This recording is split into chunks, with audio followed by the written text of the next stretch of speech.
내일 열리는 미국과의 2+2 통상 협의를 앞두고 관세 폭탄을 맞은 우리 기업들은 숨죽인 채 결과를 기다리고 있습니다.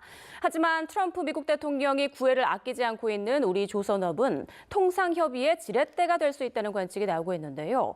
왜 우리 조선업이 주요 협상 카드로 거론되는지 울산 조선소에 나가 있는 취재기자 연결해서 자세한 내용 들어보겠습니다. 박기환 기자. 네, 울산 HD 현대중공업입니다. 네, 박 기자, 최근에 업황이 상당히 좋아졌다고 하는데 현장 분위기 어떻습니까? 네, 제가 조금 전에 이곳 조선소 일대를 직접 한 바퀴 돌아봤는데요. 곳곳에서는 LNG 운반선과 친환경 선박 건조 작업이 한창 진행되고 있었고 눈코 뜰 새 없이 모두 바쁘게 돌아가는 모습이었습니다. 이곳에서는 1년에 최대 50척 정도를 건조할 수 있는데 올해 들어서 지난달까지만 해도 벌써 17척을 새롭게 수주했습니다. 앞으로 건조해야 할 수주량만 해도 160여 척, 앞으로 3년에서 4년치 일감이 쌓여있는 셈입니다. 이렇게 발주가 밀려든 건 지난해 해운업계 호황으로 선박 발주가 늘어난 데다 친환경 선박으로의 전환 시기와도 겹친 덕입니다. 친환경 수주가 늘어난 우리 조선사들은 지난해 흑자 전환에 성공하는 등 수년에 걸친 터널에서도 빠져나왔습니다.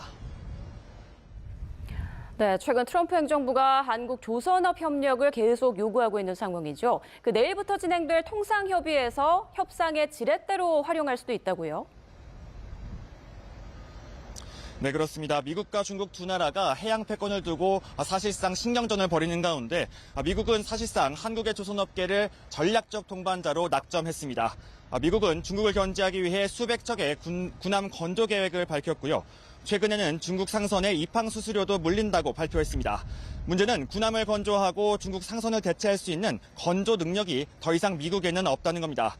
이 때문에 트럼프 행정부는 동맹국인 한국으로 눈을 돌리게 된 건데 직접 이야기 들어보시겠습니다.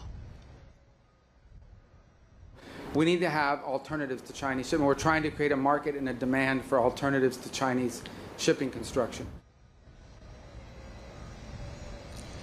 또 미국 내 조선업을 재건하겠다는 트럼프 대통령의 계획을 위해서라도 한국 조선사들의 도움이 필요한 실정입니다. 우리 시각으로 내일 밤 9시부터 진행될 2+2 통상협의에서 조선 분야 협력이 한국의 협상 카드가 될 수 있다는 분석이 나오는 이유입니다. 당장 미국의 관세 조치와 방위비 분담금 확대 요구 등에 미국이 필요로 하는 조선업 협력 방안을 제시해 대응할 수 있을 것으로 보입니다.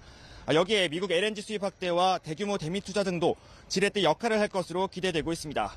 미국의 관세 폭탄으로 우리 기업들의 피해가 이미 현실화하고 있는 가운데 이번 협의에서 조선업 협력 등을 통해서 정부가 유의미한 성과를 가지고 돌아올 수 있을지 기대되고 있습니다. 지금까지 울산 HD 현대중공업에서 YTN 박견입니다.